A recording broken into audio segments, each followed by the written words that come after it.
Greetings, everybody! Welcome to the Dracovin Empire. Are you ready to dive back into the world of darkness? I hope you are. We're going to be learning about another craft in the world of Mage The Ascension. So if you are ready to learn about this craft, today's Bata'a, forgiveness I don't pronounce that right. Grab my hand. I can open up a gate through the gauntlet, through the spirit realms, take us from our world to this world similar to ours, but filled with magic and supernatural things, the world of darkness. I am, of course, your host and guide here, Dracovin, and a little bit of a tip here, liking, subscribing, and leaving a comment about the Bata'a in the YouTube side of things would help me a lot. My hand is out, the gate is ready, the world of darkness awaits. Right! We're going to be heading down towards the area of the Caribbean, Haiti, New Orleans, and those areas, to learn all about the Bata'a, or Bata'a. Not sure how that's pronounced. Oh, forgiveness. This is, again, just me not being good pronouncing anything. Now, there are some sources I can tell you that can dive deeper into this. My primary source for today was the M20 book. It actually, I will tell you now, if you try looking it up on the White Wolf Wikipedia, they have nothing for this group there. M20 book is your core. Normally speaking, I usually use one or two books and the wiki as a combination of sites. This one, I could not use the wiki. So use the M20 book over there. But there are two other books that I could recommend. The Book of Crafts actually has a lot of the same information in M20, just expanded upon in a much bigger section. So if you want a little bit more details and stuff like that, go Book of Crafts. It is a little older though, so it does miss a few things. And of course, the Story of Tor's Companion. Any of those versions, the Story of Companions, tend to have information on these outside crafts beyond the traditions of technocracy. So these are some good sources. You know, this also mechanically, what to do with playing them, all these kind of things. But let's get into them. Let's start talking about them. So, they often are a combination of followers of Voodoo, Santeria, Candomblé, Obeah, Hoodoo, other Afro-Caribbean religions. They are still both independent and not independent. This is one of those things that is the difference between older editions moving into M20. We'll talk about a little bit here. But basically, they had deep influence in Haiti and New Orleans, in the Caribbean area, and they were best known for not being, basically, people that discriminated about those that used between magic and sorcery, true faith, or other things that are more supernatural.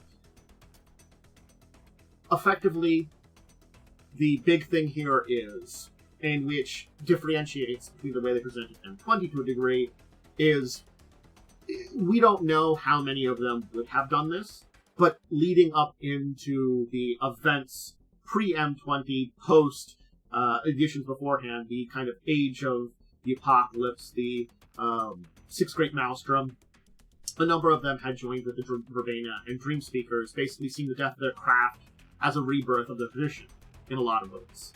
But we do know that there are some that remain independent, so there could be still members of them that did join with them.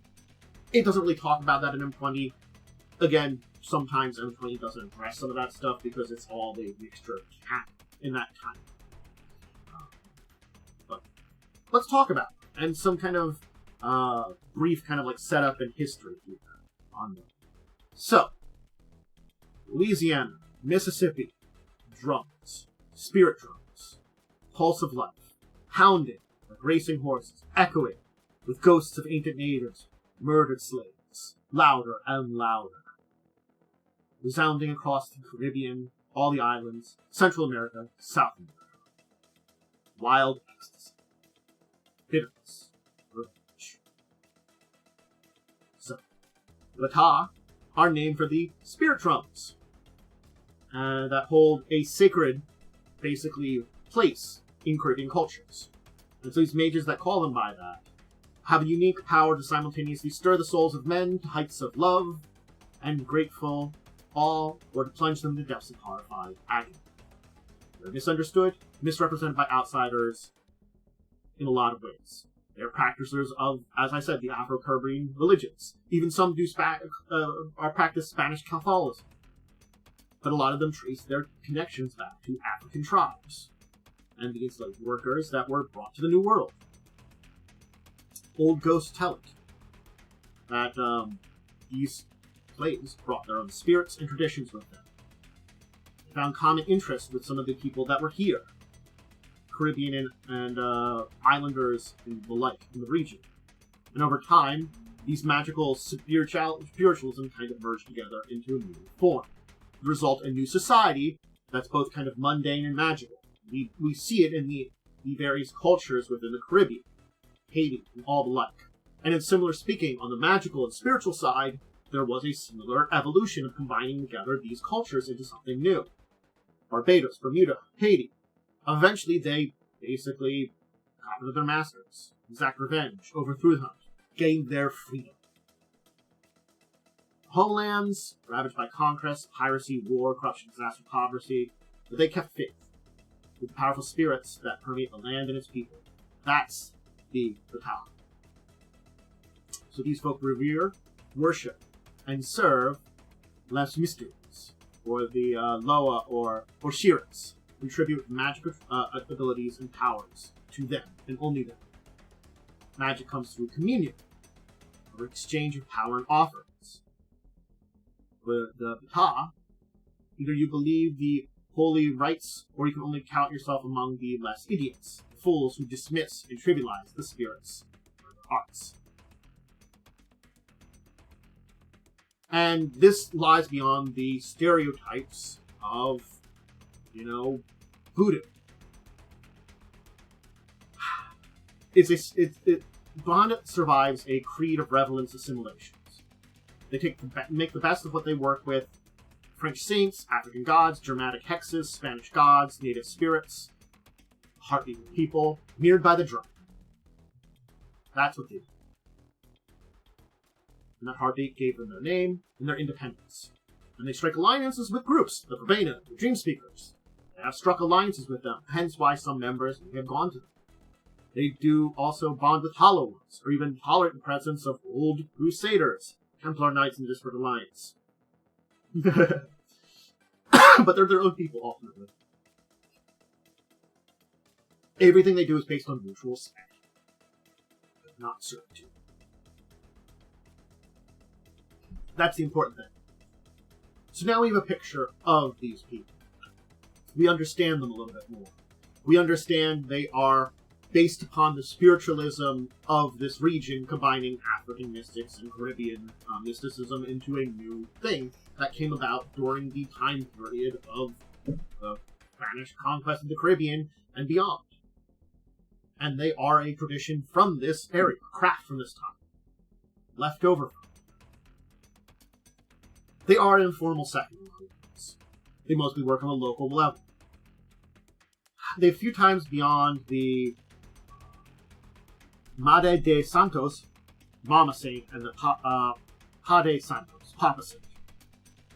Again, forgiveness if any kind of mess up on pronunciations.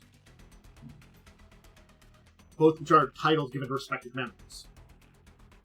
Because they don't discriminate between hedge wizards, true mages, and all the like. They have an actually pretty large membership drawn from related faiths. Again, it's that entire thing is, they draw from a lot of people in their area.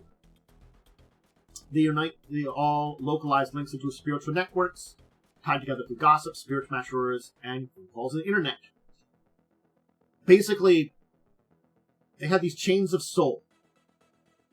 And early on in the 21st century, there's lots of activism, problems, and they once focused on the 7 Rangi, colors, families, and localized Masaras, male-female partnerships representing father and mother in a given group.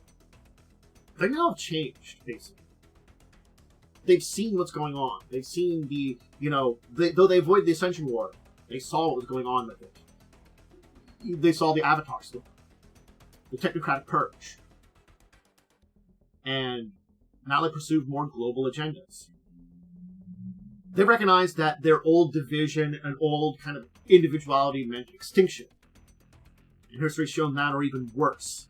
So that's why they've been more unified than ever, and have trying to, move from their old ways of being kind of a little bit more separated out, and more individuals and individual groups, into something a little bit more unified. everything that's been happening in the time period in the 21st century has led to this change. Again, people change with the times and they recognize, especially when major things like the Avatar Storm happen and, technocratic purges, that cause you to need to do this. To need to change and evolve.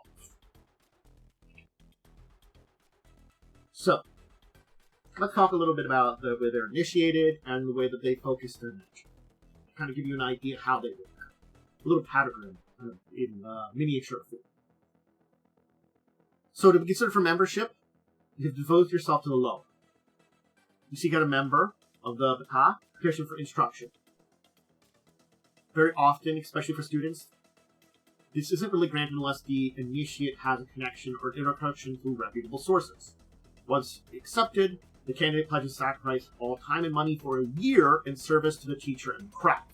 At the end of time, if they count devotion and common sense, they become a initiate, a honsis, and begin to learn about the less invisibilities, leading to their first possession. Remember, they deal with spirits, drums, music. That's why they are affinities in spirit and life. Following line thieves, so inclusion of prayers, fasts, purification. They receive a mixture of alcohol and hallucinogenics and are at the mercy of the less mysteries. And if you survive, you're a full-time member. So you kind of have to devote your time for a year before you're even initiate, and then you have to go through the entire thing. So, everything they go on is about the union between flesh and spirit. The ritual, they call upon, the ritual calling upon Legba, the guardian of crossroads. The rite designed to reduce trances and open up channels between mind, bodies, and spirits. That's a big part of their ways. Practitioners may choose to create Priestess, an item blessed and infused with the energy of Aloha, and are used only in case of dire emergency or limited time. Faith is in the heart of the invisible family, and common pentagrams insist that creation's alive. Everything is in chaos. The world of God and monsters demands good friends and willing allies. Basically, you can get a spirit to help you, but if you really would only force a spirit to do something if it's a desperation, and then you'd probably do something to make it up for them. It's connections with spirits rather than force with spirits. So, various, Voodoo, faith, medicine work, craft works, high rituals, wisdom are a lot of the practitioners. Magic, shamanism, weird science, dominion, malflicia, martial arts. Basically, whatever to get you into the mindset for the spiritual possession and stuff there, the practitioners kind of aid you in that. But it comes down to these old rituals and the deepness in, maybe there's not as much of the drums nowadays to bring the spirits apart, but it still is that kind of a mindset that's deep within them. And the fact that they've accepted so many other individuals and kind of groups and faiths and things into their group, they all have this very core aspect of it. And similarly speaking, to their origin comes along the way that they practice. But yeah, there's the Bata'a in a nutshell. Again, I think if you want to look at the Book of Crafts, you can kind of dive a little deeper into it. But they are a very interesting group because, yes, M20 doesn't really show if members of them did indeed join with the Verbena or Dream Speakers. Very well they could have, in things that happened with the Avatar Storm and beyond. It was a really tough time for everyone that practiced magic. And it can't be said that there are some that have survived this and willed this and have found ways to survive and evolve after this major traumatic event that happened to their world.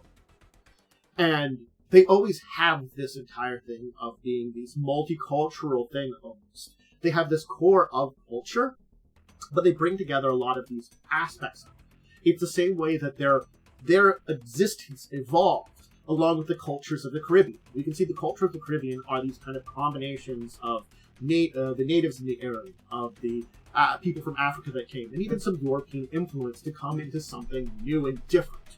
That is the culture of many of these islands and peoples that are across the Caribbean and the entire region. It's an evolution of the people that were there and finding that they need to adapt together, believe together, and come together.